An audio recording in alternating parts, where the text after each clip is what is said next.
Hey everybody, welcome back to JVS for another term. I was really hoping that this term we'd be able to go back to face and have you guys here with us and just go through a study in the mornings. Unfortunately, we're not going to be able to do that. So we're going to be here once again online on YouTube, the new home of JVS. Woo! And I was kind of thinking, what should we do this term? Because we've done books in the past, we've done kind of topicals. And I kind of thought, you know what? You guys are old enough and smart enough to be reading the Bible for yourself. You know, we shouldn't just be only reading the Bible at church. So I want to be able to encourage you to be reading the Bible in your own time. And I want to be able to help you with that process. And so I thought that this term, I would be equipping you for Bible reading.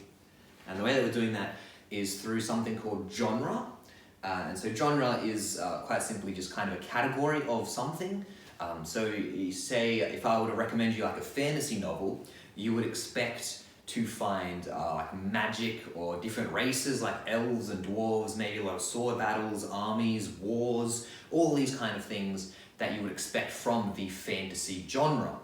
If I were to recommend like a science fiction TV show, you might expect, space travel, spaceships, bounty hunters, some governmental structure that rules the galaxy, and maybe even like a little band of rebels that are rising up against them, perhaps.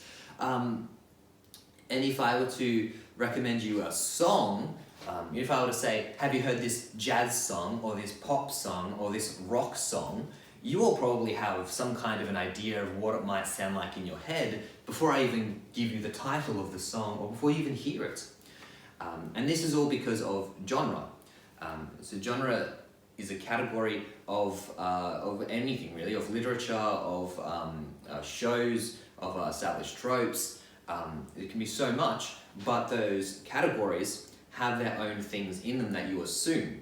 So for a fantasy, it's kind of the elements that make that genre happen, right? The magic, the elves, the dwarves, all those things are in most fantasy, and so when you come to a fantasy, you expect to see that. And when we talk about genres in literary works, that is books, you'll find a whole bunch of them. And especially in the Bible, there's a whole load of different genres. And so I thought that for this term, we could go through, look at a bunch of different genres and say, here are my tips and tricks for reading through this genre in the Bible. And for this week, we're going to be starting off with history. Look, I'm not a fan of history. I hated it at school. But thankfully, the history in the Bible is pretty good. There's a lot of wars, there's a lot of fights, a lot of intrigue, a lot of political maneuvering, perhaps. There's a whole bunch of stuff that's involved with history, but I want to give kind of 5 tips for reading through different history. History is perhaps a little bit, there's quite a lot of the books in the Bible is based around history. No, that's not right. A lot of the books in the Bible are historical books. There we go. So in the New Testament, the only book of history technically would be Acts, because it kind of tells you what happened after Jesus' ascension. And then you have kind of the letters, which are different as well, and then you have the Revelation, which is very different as well, and then the Gospels, which perhaps might not be history, but might be history. I'll tackle that a little bit more when we get to the Gospels. But in the Old Testament especially, there is a lot of history. So you have books like Joshua, Judges, even some parts of Genesis to Numbers are history. You have Samuel, Kings, Chronicles, Ezra to Nehemiah. There's a whole lot of history in the Old Testament. And I think that it's something that a lot of people really struggle to read because when they're reading history, they kind of read it not in the right way. And so for my first tip is something that I kind of think that people get wrong, and that is that history tells you what has happened, not what should have happened. Right? So history is just telling you what happened, but it doesn't actually offer a critique or it often does not offer a critique of what should have happened. So when we get to, say, Genesis chapter 3, and we see Lamech has 2 wives, and we have polygamy, well, is that good? Is that bad? Well, we don't know. We're just told that it happened. Now, we know from other parts in the Bible that a man should have 1 wife. And so we know that this Lamech is doing the wrong thing. But it actually does not tell us that in the passage, because it just wants to tell us the facts. And so people will take passages like that and they'll say, oh, well, look, because the Jews wanted to kill all of these people in the land of Canaan, they're evil and we shouldn't like them, we shouldn't listen to them, we shouldn't give them the time of day. And they kind of forget the fact that like the people in the land were also quite horrible to each other. They worshipped pagan gods, they sacrificed their children, they murdered and killed each other. They kind of lose the historical point of what is going on, is that it's a judgment from God on those people as well. Second big point, people are very far from perfect, and so are their actions. So when we're looking at, the judges are a great example of this, right? We think of the judges, they're great warriors of Israel who led them in difficult times. It's kind of actually not true. They were like rapscallions, they were kind of brigands, mercenaries. They weren't great people, they're actually really, really bad. And worst of all was Samson, even though he kind of gets talked up an awful lot, quite frequently. These guys are not good people, they shouldn't be looked up to as good people, but God still uses them for his purposes.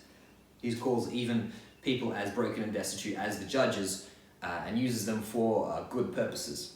That's the kind of the point that is going on, but we shouldn't look at these people and say because they were chosen by God they are good, or because of all the things they did they were good, because that's not true at all. They're actually really, really bad people. And so we shouldn't kind of make out the people to be the heroes of the story, right? David is not a hero. We kind of looked at him a little bit. He wasn't a great guy. He had his moments, but he kind of failed an awful lot. Same with Moses. He kind of went against God a few times.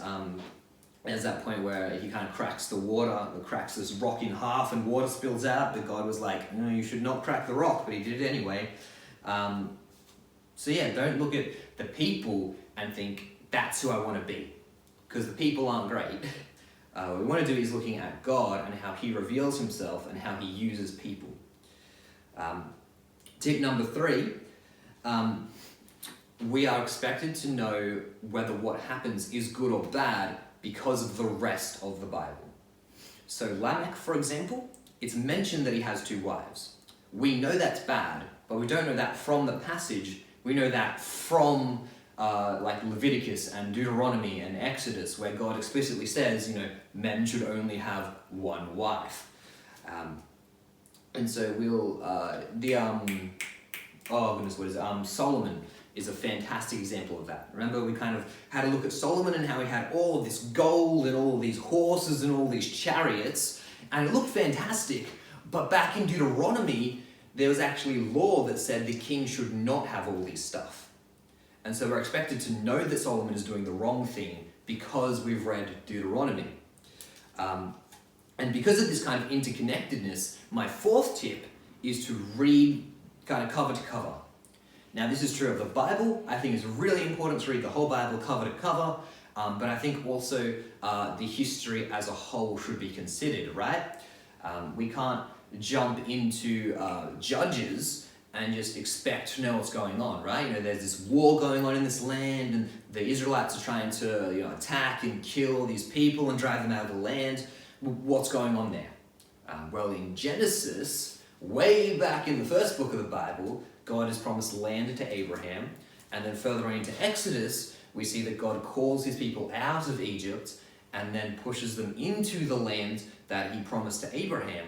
And then in Deuteronomy, he commands them to drive out the nations that are already in the land. And we're also told that he does that, that the Israelites are to do that because God has pronounced judgment on their evil ways. Oh, and then we get to Judges and Joshua, and we're like, oh, this is why this is happening. History is kind of linear, it keeps going, and kind of jumping straight into the middle it's a bit like watching Avengers Infinity War without watching anything else in the Marvel Cinematic Universe. You just kind of like, I don't know what's going on. So I'd recommend kind of going from history from the start and then moving all the way through. Or if you don't want to do that, just read the book in its entirety. Don't read 10 chapters of Judges and then stop. You want to read it the whole way through, because that's how it's kind of meant to be written and as it's been recorded. Fifth and last big tip, don't see people as a hero, but see God as the big hero. Right? When we're looking at history, there are people that do stuff, and they do bad stuff and they do good stuff, but behind it all is God trying to accomplish good through broken people. And so we want to make sure that when we see people, doing great things, that we attribute that to God, not necessarily to the people specifically. So Moses, for example, the plagues of Egypt aren't from his own power, they're from God's power. Moses himself was not a great leader, but God empowered him through his Holy Spirit to be a great leader. That's the kind of stuff that I'm talking about. We see how God presents himself as a person, as a character, and how he relates to his people, and that is how we kind of see God as the hero of history. And so I want to finish up with a little bit of homework for you guys. I know you don't like it, but it should be easy. I want you guys to read the book of Esther. It's pretty short. It's like, what is it? Like 1, 2, 3, 4, 5 pages. It's 10 chapters. So if you read 2 chapters a day, you should be able to smash it out pretty easily. But I want you to think about those 5 rules, and I want you to come up to me at youth group next week, and I want you to tell me, what did you learn from the book of Esther? That's my challenge to you guys. I look forward to hearing from you guys, and I will end it there and wish you for a happy week, and I'll see you all next time.